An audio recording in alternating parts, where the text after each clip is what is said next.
संत धर्म अष्टम स्कंद तक जितने भी संत धर्म है, किस प्रकार से श्रवण किया जाए, किस प्रकार से भजन किया जाए, किस प्रकार से मनन किया जाए और किस प्रकार से मन को शुद्ध करके प्रभु के प्रेम में लगाया जाए, प्रभु की ओर अपने मन को जो है लेकर जाया जाए, उनके चरणों में अपनी बुद्धि को स्थिर किया जाए। ये सारे उपक्रम राजा परीक्षित को सुखदेव भगवान निरंतर बता रहे हैं। लेकिन मन में एक बात है कि रास लीला में प्रवेश करने से पूर्व तनिक भी यदि काम वासना राजा के मन में रह जाती है तो ये जितना भी उद्योग है कि राजा को 7 दिनों में मुक्ति मिल जाए, वह पूरा होने वाला नहीं है। इसलिए दसम स्कंध में प्रवेश करने से पूर्व राजा परीक्षित की मन मालिन्य को, काम वासना को शांत करने के लिए, भस्मीभूत करने के लिए सुखदेव जी महाराज ने भगवान राम की वंशावली का विस्तृत वर्णन किया। क्योंकि जीवन में जब तक राम नहीं आएंगे तब तक हमारे जीवन में कृष्ण का आगमन नहीं होगा। भगवान की जितनी भी लीलाएं हैं, भगवान रामचंद्र की, वो सब अनुकरणीय है। उनका हमें अनुकरण करना चाहिए। चाहे पितृ प्रेम हो, माता पिता की सेवा हो, माता पिता के आज्ञा का पालन हो, भ्रातृ प्रेम हो, मातृ प्रेम हो, प्रजा के प्रति प्रेम हो, एक पत्नी का व्रत हो, मित्र और सखा का धर्म हो, हर जगह एक उत्कृष्ट आचरण भगवान राम ने समाज के सामने रखा ताकि उस आचरण का अनुकरण कर सके। तो राजा रामचंद्र जो है वो अपने ऐश्वर्य को छुपाते हैं और साधारण व्यक्ति के भांति कर्तव्य पालन कर समाज के सामने एक आदर्श प्रस्तुत करते हैं कि संबंधों को कैसे जिया जाए। इसलिए अनुकरणीय है राम, लेकिन कृष्ण अनुकरण करने योग्य नहीं है। अंतर समझिए, कृष्ण की लीलाएं जो है वो अनुकरणीय नहीं है। कृष्ण का चरित्र चिंतन करने योग्य है। कृष्ण के चरित्र का अगर हम अनुकरण करेंगे तो कृष्ण कालिया नाग का नृत्य करने के बाद उसके सर पे चढ़कर क्या करते हैं? नृत्य करते हैं। गोवर्धन पर्वत को अपनी एक उंगली पे उठा लेते हैं। तो ये हमारे लिए शक्य है नहीं। तो कृष्ण का चरित्र अनुकरण नहीं करने बल्कि चिंतन करने योग्य है। हमेशा इस बात को याद रखिएगा, क्योंकि कई शब्दों का बड़ा गलत प्रयोग होता है। कृष्ण अपने स्वरूप में संपूर्ण थे, क्योंकि उनके अंदर राम की कठोरता नहीं थी। राम की तरफ कोई आदर्श नहीं स्थापित करते हैं। वो आवश्यकता पड़ती है तो रण छोड़कर भाग भी जाते हैं। इसलिए वो क्या कहलाते हैं? रणछोड़ कहलाते हैं। तो कृष्ण का चरित्र पूरी तरीके से क्या है? चिंतन करने योग्य है।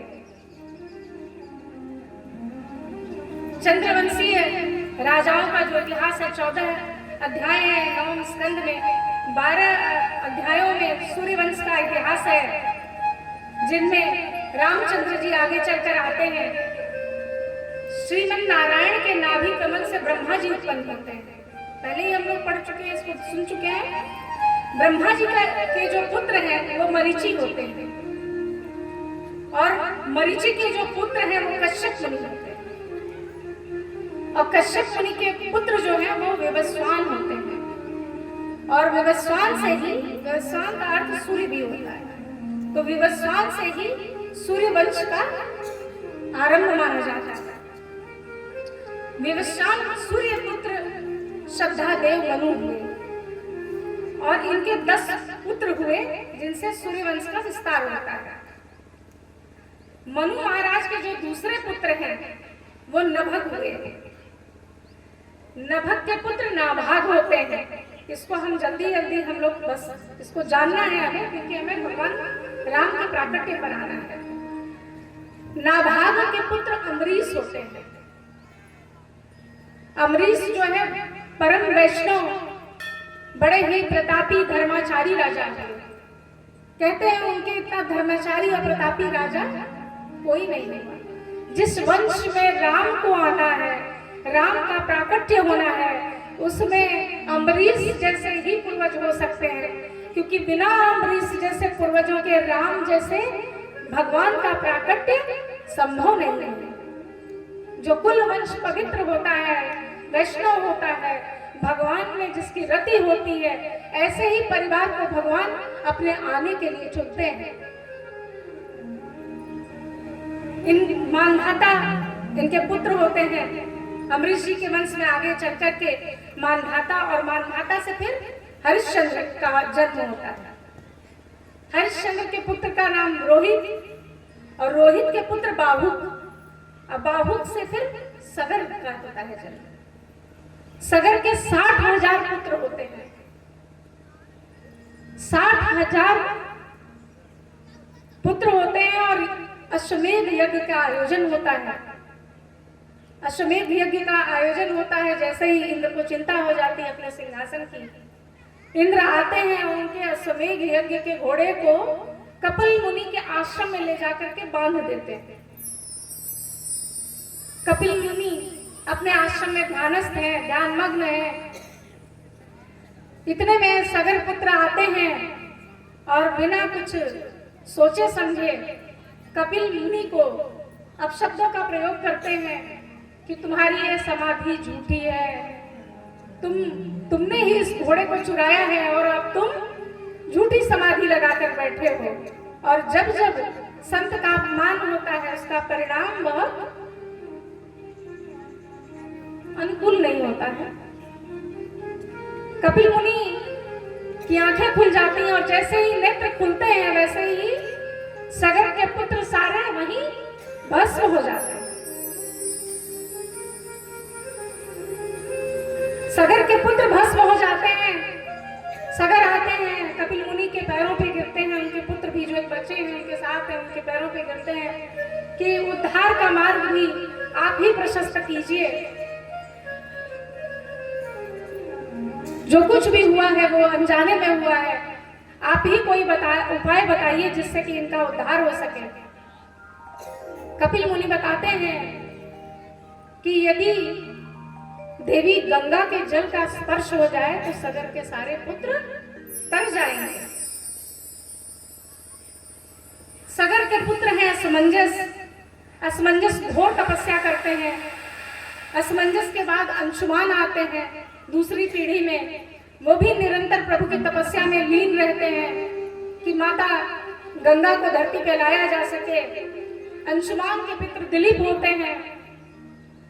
3 पीढ़ियों की सब तपस्या फलीभूत नहीं होती है। चौथी पीढ़ी में भागीरथ आते हैं। 4 पीढ़ियों की तपस्या जब एक साथ मिलती है, फलीभूत होती है, भगवान जो है माता को धरती पे आने के लिए आदेश देते हैं। वहीं ब्रह्मा जी के कमंडल से भगवान शिव जी की जटाओं में गंगा आती हैं और वहां से फिर गोमुख होती हुई मैदानी भागों में प्रवेश करती हैं और सगर के पुत्रों की जहां राख है वहां से होकर के गुजरती है। उनको पावन पवित्र बना देती हैं, उन्हें मुक्त कर देती हैं। इस प्रकार से सगर के पुत्र मुक्त होते हैं। परीक्षित इन्हीं भागीरथ के वंश में राजा ऋतुपर्ण हुए।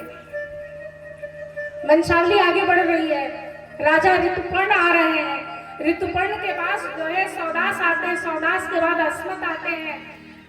अस्मत के बाद जो है नारी कवच, नारी कवच के बाद खंडवांग आते हैं, जिनकी कथा में हमने शुरुआत में खंडवांग का नाम सुना कि एक क्षण में पता चला कि अब प्राण निकलने वाले हैं, और खड़वांग को एक ही क्षण में भगवान ने मुक्त कर दिया, परम गति दे दी। तो खड़वांग भी किससे हैं? इसी कुल और इसी वंश के हैं। खड़वांग के बाद दिलीप और दिलीप के बाद रघु आते हैं, जिसके नाम पर इस वंश का नाम रघुवंश पड़ता है। रघु के पुत्र अज और अज के पुत्र महाराजा दशरथ।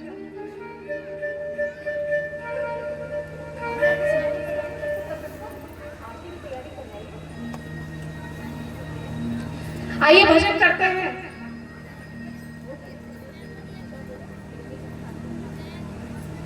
आइए राम नाम संकीर्तन करते हैं, क्योंकि भगवान राम का प्राकट्य होने वाला है। श्री राम जय राम जय जय राम, श्री राम जय राम जय जय राम, श्री राम जय राम जय जय राम, श्री राम जय राम जय जय राम, श्री राम जय राम जय जय राम, श्री राम जय राम जय जय राम, श्री राम श्री राम जय राम जय जय राम, श्री राम जय राम जय जय राम, श्री राम जय राम जय जय राम, श्री राम जय राम जय जय राम, जय जय विघ्न हरण हनुमान, जय जय हरि श्री हनुमान, जय जय विघ्न हरण हनुमान, जय जय श्री राम जय राम जय जय राम। श्री राम जय राम जय मन से जय संकल्प कीजिए। राम, श्री राम जय राम